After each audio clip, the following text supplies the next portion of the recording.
ഞാനിത് ഇങ്ങോട്ടാണ് വെച്ച് പിടിക്കുന്നതെന്ന് എല്ലാവർക്കും മനസ്സിലായിട്ടുണ്ടാവില്ല വീഡിയോ കണ്ടപ്പോൾ. പ്രത്യേകിച്ച് നമ്മൾ തൃശ്ശൂർ ഗഡികൾക്ക്. അങ്ങനെ ഞാൻ വെള്ളയപ്പങ്ങാടി പോയി അവിടെ നിന്ന് കുറച്ച് വെള്ളയപ്പമൊക്കെ വാങ്ങിച്ചു. രാവിലെ ട്രെയിനിൽ ബ്രേക്ക്ഫാസ്റ്റ് ആയിട്ട് കഴിക്കാൻ വേണ്ടിയാണ് വാങ്ങിച്ചത്. ഞങ്ങൾ കാശിക്ക് പോകുന്നുണ്ടേ, അപ്പോൾ അതിന് വേണ്ടിയിട്ടാണ്. പിന്നെ ഞങ്ങളവിടെ വേറൊരു കടയിൽ പോയി. സ്നാക്സ് കഴിക്കാൻ കണ്ടിട്ട് കൊതിയായിട്ട് വയ്യ. അയ്യോ, എല്ലാം കൂടെ കഴിച്ചാലോ എന്ന് തോന്നും, പക്ഷെ നമുക്ക് കഴിക്കാൻ പറ്റില്ല. ഇത്രയും എണ്ണ പലഹാരങ്ങൾ ഒരുമിച്ച് കഴിച്ചാൽ ഞാൻ വീപ്പക്കുറ്റിയാവും. ഇവിടെ നിന്നാണ് ഈ വലിയ ഡയറ്റൊക്കെ ചെയ്താണ് നാട്ടിലേക്ക് വരുന്നത്.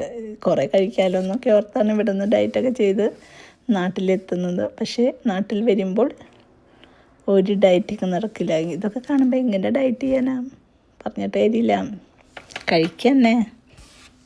പിന്നെ അവിടെ നിന്ന് സ്നാക്സൊക്കെ വാങ്ങിച്ച് ഞങ്ങൾ തിരിച്ച് വീട്ടിലേക്ക് പോന്നു.